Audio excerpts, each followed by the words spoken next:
திருவள்ளூர் அருகே டீசல் ஏற்றிச் சென்ற சரக்கு ரயில் தீப்பிடித்து எரியக்கூடிய அதிர்ச்சி காட்சிகளை பார்க்கிறோம். 5 பெட்டிகள் வரை இந்த தீ பரவியிருப்பதாக கூறப்படுகிறது. விண்ணை முட்டும் அளவுக்கு கரும்புகை சூழ்ந்திருப்பதை பார்க்க முடிகிறது. முன்னெச்சரிக்கை நடவடிக்கையாக சுற்றுப்பகுதிகளில் இருக்கக்கூடிய வீடுகளில் மின்சாரம் துண்டிக்கப்பட்டிருக்கிறது. அடுத்தடுத்த பெட்டிகளுக்கு பரவாமல் இருப்பதை தடுப்பதை உறுதி செய்வதற்கான பணிகளும் நடந்து வருகின்றன. அதிகாரிகள் அந்த பகுதிகளுக்கு விரைந்திருக்கிறார்கள். தீயணைப்பு துறையினரும் விரைந்திருக்கிறார்கள். தீ கொழுந்துவிட்டு எரியக்கூடிய அந்த காட்சிகளை பார்க்கிறோம்.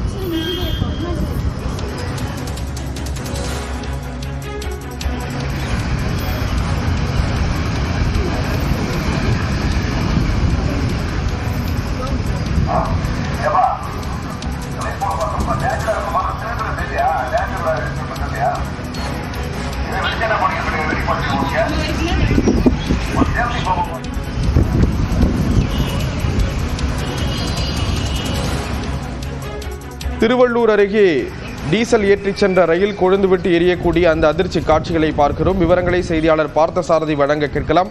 பார்த்தசாரதி, இப்போதைய நிலை என்ன?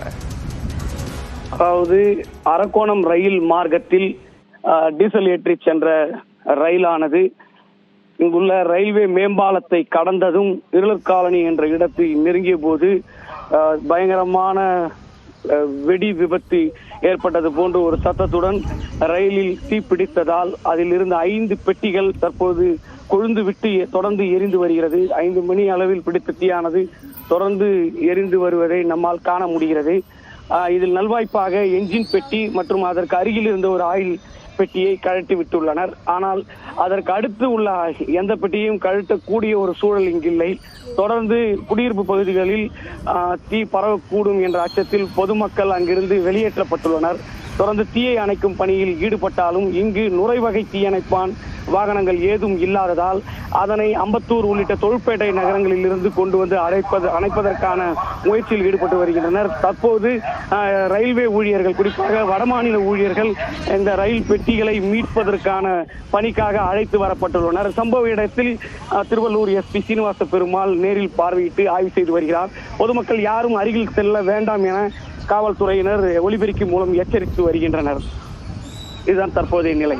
பார்த்தசாரதி, இந்த விபத்துக்கான காரணம் என்ன அப்படிங்கிறதும் ஒரு முக்கிய கேள்வியா இருக்கிறத பார்க்க முடியுது. பொதுமக்கள் பீதி அடைந்திருக்கிறதையும் பார்க்க முடியுது. விவரங்களை கொடுத்தீங்க, நன்றி பார்த்தசாரதி.